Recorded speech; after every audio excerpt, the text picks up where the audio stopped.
Comment faisait-il pour me contacter à chaque fois que j'essayais de me détendre? Le farniente, connais pas? Mais bon, le travail avant tout. C'est comme ça que l'on dit, n'est-ce pas? Bonjour Stan, toujours poli. En forme? Nouvelle enquête, gestionnaire de paye.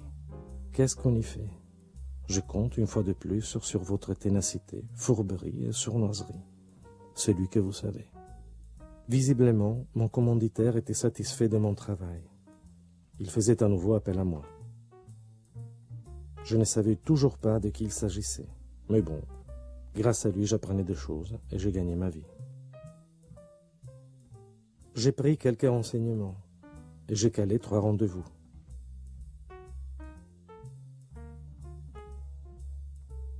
Je commençais par un cabinet d'expertise comptable.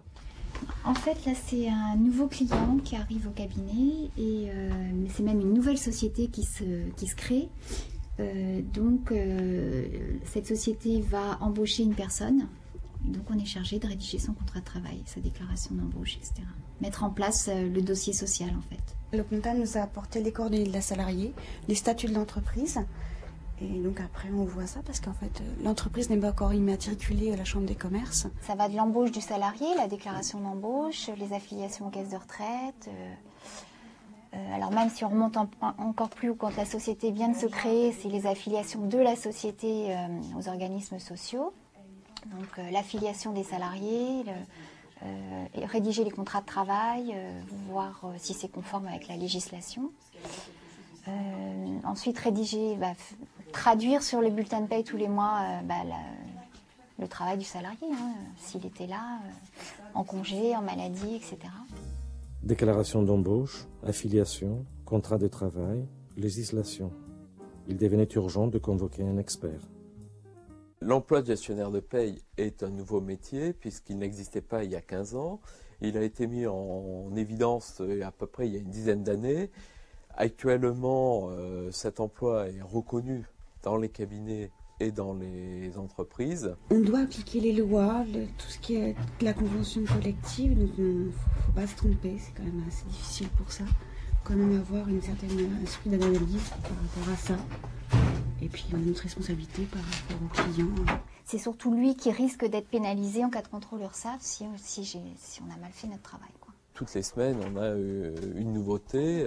Les nouveautés, elles peuvent être d'ordre réglementaire, c'est-à-dire, je dirais, une loi, un décret, etc., mais aussi d'ordre judiciaire.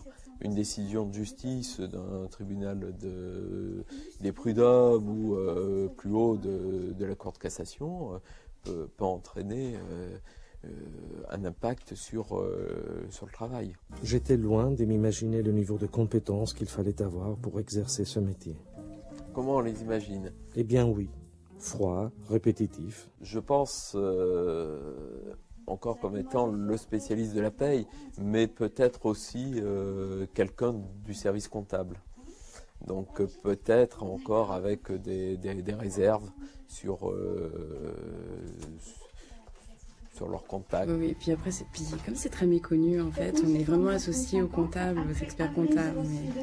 Puis il y a un tel contact, en fait, parce qu'on est vraiment tout le temps en rapport avec les clients au quotidien. C'est un échange constant. Ils ont tout le temps des demandes sur le droit du travail. Donc c'est vivant, en fait. C'est vraiment vivant. Un esprit d'analyse, de synthèse qui est très important. Vraiment, cette réactivité face à l'information, savoir la traiter tout de suite et être toujours en veille continuellement face à l'information. Le marché est vraiment ouvert sur ce métier, donc il y a moyen de trouver du travail. Ça, c'est tout à fait exact, puisque actuellement, il suffit de regarder les offres d'emploi dans les journaux. Il y a une demande énorme de gestionnaires de paye, parce que c'est un secteur qui recrute, qui n'était pas reconnu, donc maintenant il est reconnu, et donc automatiquement les salaires suivent.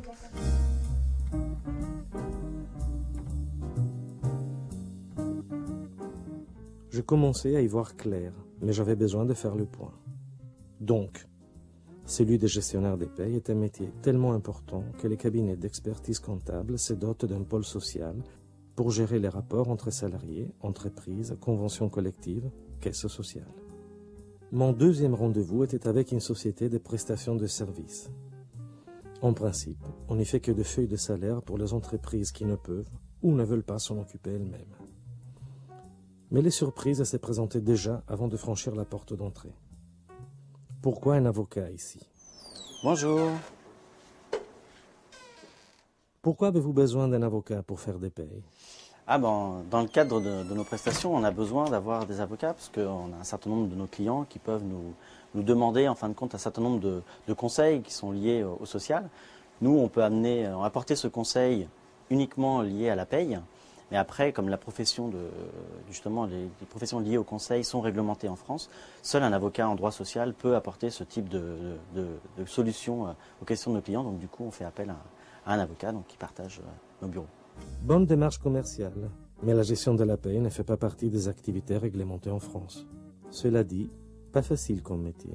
Mais j'allais découvrir que les difficultés n'empêchaient pas de développer une véritable passion pour cette profession et d'en retirer beaucoup de satisfaction.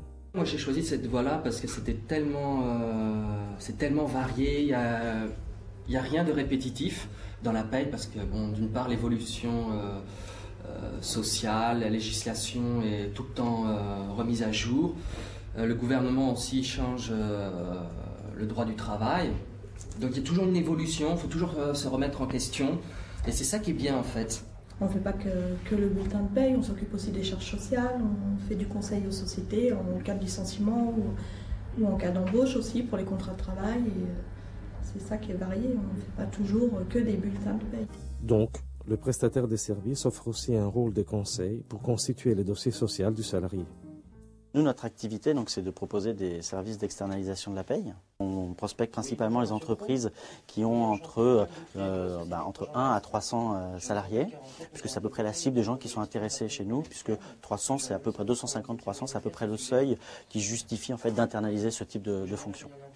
Donc on fait une approche directe par le téléphone et on a un certain nombre d'appels entrants également, puisque maintenant, comme ça fait un peu plus de 6 ans qu'on fait ce métier-là, on commence à être connu, une certaine visibilité, donc les gens nous appellent. C'est un métier en fin de compte dans lequel rien ne remplace l'expérience.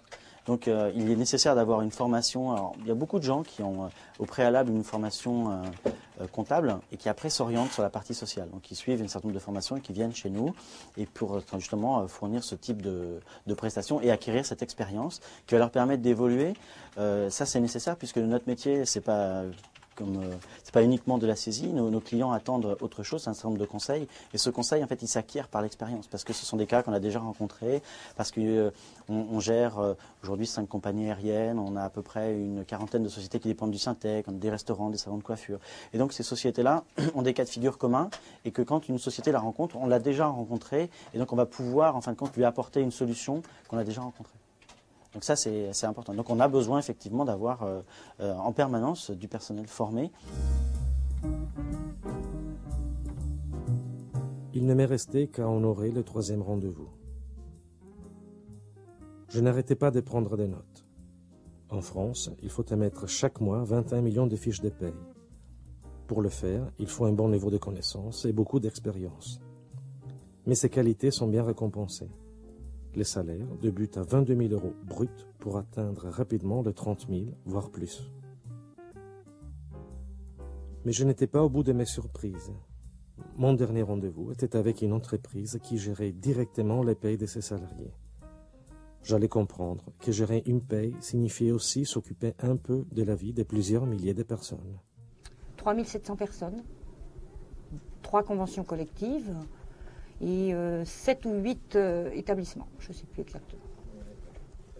Donc on gère la population BMS, on ne gère pas d'autres populations, on a nos spécificités, on a une connaissance complète de l'entreprise. On ne travaille que pour le groupe BMS. Un bon technicien de paye aimera les chiffres, donc souvent quelqu'un qui a un DUT ou un BTS de compta s'oriente vers la paye, tout naturellement.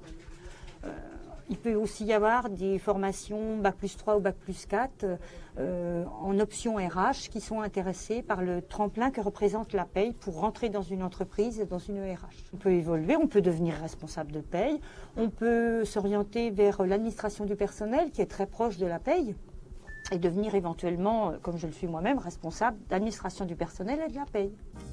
Paye, salaire, compte, chiffres. Le métier m'avait paru enfermer ce qui le faisait. Et pourtant, Anne-Claire, t'as 2 minutes, s'il te plaît? En les voyant travailler toutes les deux, je vérifiais une fois de plus que seul, on ne peut rien faire. Toutes les deux gestionnaires de paye. Ce poste peut se décliner sous différents titres, selon les sociétés et le sexe de la personne. Assistant du service social, technicien de paye, manager de paye. De toute façon, à la paye, c'est un travail d'équipe, forcément. C'est des techniciens de paye, c'est un responsable, c'est des gestionnaires administratifs qui tournent dans le service et qui collaborent et qui sont obligés de travailler en équipe. Sur certains cas, quand les personnes sont en maternité ou même en longue maladie, au fur et à mesure de leur évolution, enfin de l'évolution du dossier, elles nous appellent, on les appelle, on les tient au courant de ce qui se passe. Et oui, au fur et à mesure, il y a une petite bulle qui se crée et par la suite, elles viennent même nous voir pour nous remercier ou pour nous dire s'il y a des choses qui ne vont pas dans les dossiers ou autres. Mais c'est vrai que la paye, c'est de la rigueur. C'est un cadre dans lequel on ne peut pas sortir, on doit vraiment rester dans le cadre et on nous voit souvent comme des gens un petit peu autoritaires, austères, sans fantaisie. Mais c'est la rigueur de la paye, c'est le droit du travail, c'est les règles sociales. Il faut être vraiment disponible et faut aimer le métier, quoi.